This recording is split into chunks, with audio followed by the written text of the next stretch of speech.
Modi ji please मेरे पापा को ढूंढने में हेल्प कीजिए, ये कहना है एक लड़की का। नमस्कार, स्वागत है आपका हमारे चैनल यूएई खबर पर। भारत से रोजगार की तलाश में हजारों श्रमिक खाड़ी देशों में जाते हैं।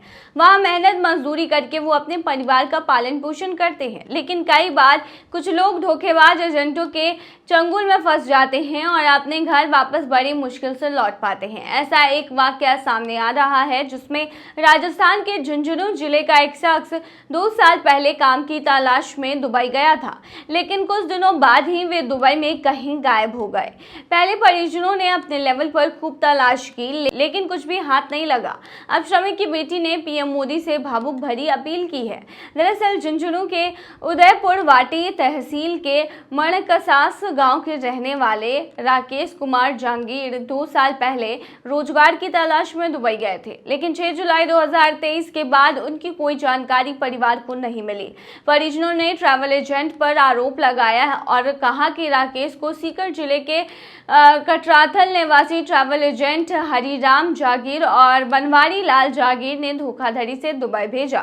परिजनों के अनुसार ट्रैवल एजेंट हरिराम जागीर और बनवारी लाल जागीर ने गल्फ गेट टाइल वर्क नाम की कंपनी में काम दिलाने के बहाने राकेश से 1,20,000 रुपए लिए और कहा कि वे उसे 2 महीने के भीतर वर्क वीजा दिला देंगे, लेकिन राकेश को सिर्फ टूरिस्ट वीजा पर भेजा गया। राकेश 21 जून 2023 को जयपुर से दुबई रवाना हुए थे और वहां 6 जुलाई तक हरिराम जागीर के साथ ही रहे।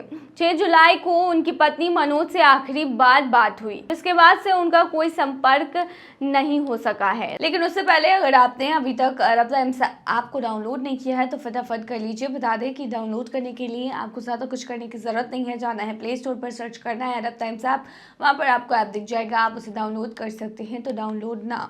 राकेश की पत्नी मनोज ने दावा किया है कि हरिराम ने उन्हें एक व्हाट्सएप मैसेज भेजकर बताया कि राकेश जेल में है। इस पर राकेश के भाई मक्खन लाल जागीर दुबई गए और वहां की कई जेलों में तलाश की, लेकिन कहीं भी राकेश का नाम रिकॉर्ड में नहीं मिला। उन्होंने दुबई पुलिस में शिकायत भी दर्ज कराई, मगर कोई ठोस जानकारी नहीं मिली। पीड़ित परिवार ने उदयपुर वाटी थाने में हरिरामपुर और बनवारी के खिलाफ नामजद एफआईआर दर्ज करवाई है। पत्नी मनोज को शक है कि राकेश के साथ कोई अनहोनी हुई है जिसमें इन एजेंटों की भूमिका हो सकती है। काफी कोशिशों से मिली निराशा के बाद अब राकेश की बेटी खुशी और पत्नी मनोज ने प्रधानमंत्री नरेंद्र मोदी, विदेश मंत्री डॉक्टर एस जयशंकर, भारतीय दूतावास आबू धाबी और दुबई पुलिस से अपील की है कि उनके प्रियजन की खोज कर भारत वापसी सुनिश्चित कराई जाए। परिवार मानसिक, सामाजिक और आर्थिक रूप से बुरी स्थिति में है और हर दिन राकेश की एक झलक पाने की उम्मीद में बैठा है। बेटी खुशी ने एक वीडियो में अपील की है, मोदी जी आपसे विनती है कि प्लीज मेरे पापा को ढूंढने में हेल्प कर दीजिए, मेरे घर वाले बहुत परेशान हैं। आगे बेटी ने पिता के जाने की पूरी डिटेल दी है और विदेश मंत्रालय से अपने पिता को ढूंढने की अपील की है। यूएई तक पहुंची मुजफ्फरपुर की शाही लीची। मंगलवार का दिन मुजफ्फरपुर और बिहार के किसानों के लिए गर्व का पल लेकर आया, जब यहाँ की फेमस और स्वादिष्ट शाही लीची की पहली खेप आधिकारिक रूप से यूएई के लिए रवाना हुई। इस मौके पर मुजफ्फरपुर के उप विकास आयुक्त श्रेष्ठ अनुपम ने नंदन फार्म बड़गांव यानी कि बांद्रा प्रखंड से हरी झंडी दिखाकर इस खेप को रवाना किया। लीची को खास तौर पर एक रिफर वैन में रखा गया है। इसमें 20 डिग्री सेल्सियस तापमान बनाए रखा गया है ताकि फल ताजगी के साथ विदेश पहुंचे। इस वैन से लीची पहले मुजफ्फरपुर से लखनऊ जाएगी और वहां से एयर कार्गो फ्लाइट के जरिए यूएई भेजी जाएगी। खास बात यह है कि ये पहली बार है जब मुजफ्फरपुर की शाही लीची इंटरनेशनल मार्केट में जा रही है और इस ऐतिहासिक मौके ने किसानों के चेहरे पर मुस्कान ला दी है। इस पहल को बिहार लीची एसोसिएशन द्वारा फेयर एक्सपोर्ट कंपनी और लुलु ग्रुप के सहयोग से अंजाम दिया गया है। लुलु ग्रुप, जो मध्य पूर्व के बड़े रिटेल ब्रांड्स में से एक है, इस लीची को अपने मॉल्स में बेचने वाला है। अगर वहां के लोग इसके स्वाद के दीवाने बनते हैं तो इसका सीधा फायदा किसानों को मिलेगा। इससे शाही लीची की ब्रांड वैल्यू और डिमांड दोनों में भारी इजाफा हो सकता है। लेकिन उससे पहले अगर आपने अभी तक रफ्तार ऐप को डाउनलोड नहीं किया है तो फटाफट कर लीजिए। बता दें कि डाउनलोड करने के लिए आपको ज़्यादा कुछ करने की ज़रूरत नहीं है। जाना है प्ले स्टोर पर, सर्च करना है रफ्तार ऐप, वहाँ पर आपको ऐप दिख जाएगा, आप उसे डाउनलोड कर सकते हैं। तो डाउनलोड ना। लीची अनुसंधान केंद्र के निदेशक ने भी मौके पर खुशी जताते हुए बताया कि यह कदम काफी समय से प्लान किया जा रहा था। लीची ग्रोवर्स संगठन पिछले 2.5 साल से लीची इंटरनेशनल मार्केट से ले जाने की कोशिश कर रहा था, लेकिन कोल्ड स्टोरेज, ट्रांसपोर्ट और लॉजिस्टिक जैसी चुनौतियों के कारण अब तक यह संभव नहीं हो सका था। लेकिन अब रीफर वैन जैसे आधुनिक सुविधा की मदद से यह सपना पूरा हो गया है। इस बार करीब 4 टन लीची यूएई भेजी गई है।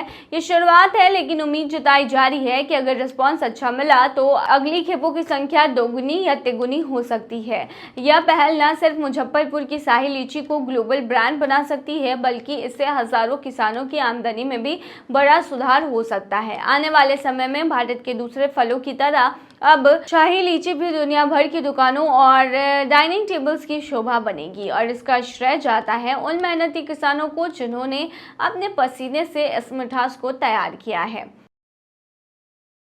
भारत में कब मनाई जाएगी बकरीद, चलिए बताते हैं। दुनिया भर के मुसलमान साल के सबसे पवित्र त्योहारों में से एक ईद अल अजहा की तैयारी कर रहे हैं। ऐसे में ये जानने का समय आ गया है कि भारत में बकरीद कब मनाई जाएगी। सऊदी अरब में 26 मई को अर्धचंद्राकार चांद दिखने के साथ ही 2025 में ईद अल अजहा की सही तारीख तय हो गई है। ये चांद दिखना देश में जू अल हिज्जा की शुरुआत का प्रतीक है। इससे यह तय होता है कि सऊदी अरब में ईद 6 जून को मनाई जाएगी। ईद अल अजहा इसे बकरीद, ईद अल अजहा, ईद कुर्बान, कुर्बान बयारामी या बलिदान के पर्व के रूप में भी जाना जाता है। ये त्योहार पैगंबर इब्राहिम के बेटे की ईश्वर के प्रति सम्मान के रूप में बलिदान की याद में मनाया जाता है। अब क्योंकि सऊदी अरब में चांद नजर आ गया है तो देश में ईद अल अजहा का जश्न 6 जून को मनाया जाएगा और भारत में एक दिन बाद यानी कि 7 जून को यह त्योहार मनाया जाएगा। लेकिन उससे पहले अगर आपने अभी तक अरब टाइम्स ऐप को डाउनलोड नहीं किया है तो फटाफट कर लीजिए। बता दें कि डाउनलोड करने के लिए आपको ज़्यादा कुछ करने की ज़रूरत नहीं है। जाना है प्ले स्टोर पर, सर्च करना है अरब टाइम्स ऐप, वहाँ पर आपको ऐप दिख जाएगा, आप उसे डाउनलोड कर सकते हैं, तो डाउनलोड ना।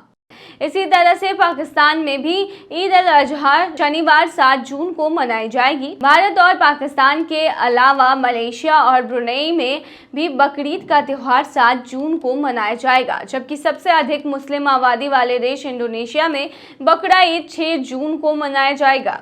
ऑस्ट्रेलिया की ग्रैंड मुफ्ती ने ऑस्ट्रेलियाई फतवा परिषद के साथ मिलकर बुधवार 28 मई 2025 को ईद अल अजहा के पहले दिन की पुष्टि की। गल्फ न्यूज़ की रिपोर्ट के अकॉर्डिंग यह 1446 हिजरी की ईद उल हिज्जा की पहली तारीख है। ईद अल अजहा कैसे ईद उल फित्र से अलग है, तो बता दें ईद उल फित्र रमजान के अंत का प्रतीक होता है, जबकि ईद अल अजहा जो है पैगंबर इब्राहिम द्वारा अपने बेटे की कुर्बानी देने की इच्छा का प्रतीक है।